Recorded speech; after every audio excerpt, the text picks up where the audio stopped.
Order! Order! You are an incorrigible delinquent at times. Behave yourself, man!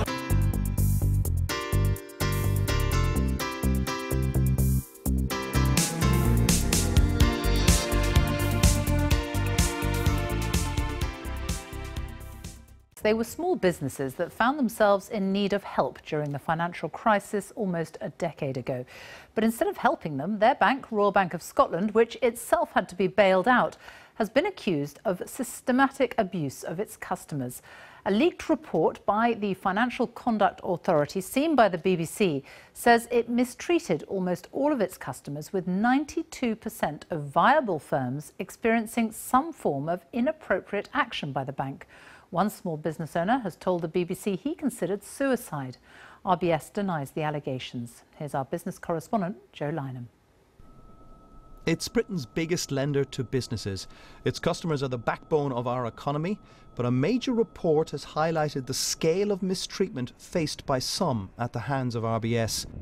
Tunbridge we opened in December '98. It was Tracy Standish used to own bowling complexes and had been an RBS customer for decades.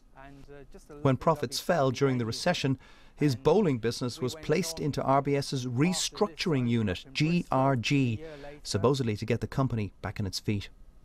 It was like the Gestapo walking in. The aggression, the divisiveness, the whole way in which they had talked. They would bang tables, shout, point fingers. The whole thing was like they weren't in any way here to help us through a difficult time. They were trying to subjugate us. Mr. Standish says GRG loaded additional debt on the company and tripled the interest rate to 15%. In the end, his family had to surrender 80% of the company. I had to be referred to counsellor for treatment. I was prescribed antidepressants, and I became suicidal. He's now suing RBS for breach of duty and conspiracy. RBS said that the case was currently the subject of litigation and that the bank would be vigorously defending these claims. Hundreds of RBS customers had long complained of mistreatment by GRG by 2013. So the Financial Conduct Authority commissioned its own independent report, which it received last year, but only published a limited summary of. But now the BBC has acquired the full report, and it highlights the extent of the widespread inappropriate treatment faced by RBS's own customers, some of which was systematic or orchestrated from within the bank. And crucially for RBS, the report said that the bank had shown narrow compliance with the investigation instead of cooperating fully as it said it had.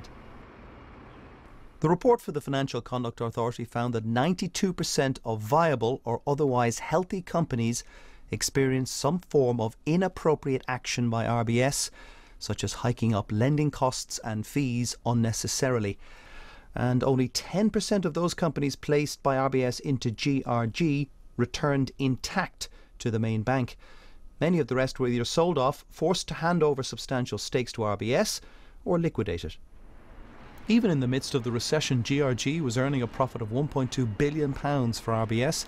The bank said that it had not always handled customer complaints well and apologised, and that it had put in place new complaints processes overseen by a retired High Court judge. And the issue of mistreatment of RBS business customers has already been examined by MPs who urged the FCA to publish the full report. The bank used inappropriate behaviour, forced lots of companies that could have survived, could have been put back into health. They went out of business because they were mistreated, because the bank simply wanted to make profits out of them. And I think we have to learn that lesson. We have to have a general system whereby small companies have redress against big banks. The FCA said the activities carried out by Global Restructuring Group are largely unregulated. Therefore, the FCA's powers are limited in this area. However, we are investigating issues raised by the report which fall within our remit. For the bank, which is 73% owned by UK taxpayers, this is yet another obstacle on the road to full health. Being accused of wholesale mistreatment of its own customers may delay that rehabilitation. Joe is with me now, and the customer you spoke to, Mr. Standish, said he felt suicidal. What more can be done to protect customers like him?